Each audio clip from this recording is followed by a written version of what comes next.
when the world sees leaders arrive at the United Nations, particularly for the General Assembly high-level segment in September, people think this is just a talk shop. And yes, there is a lot of talk that happens here.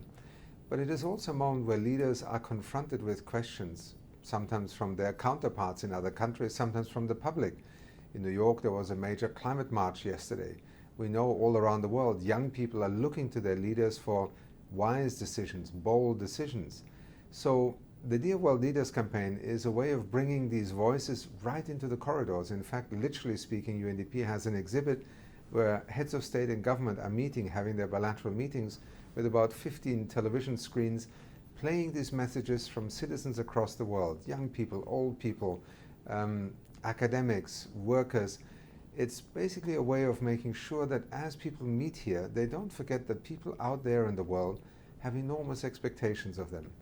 We are in a very difficult moment in political history and economic history, and I think a lot of the discourse of today is about tensions. It's about grievances that countries have with each other, about conflict, about competition.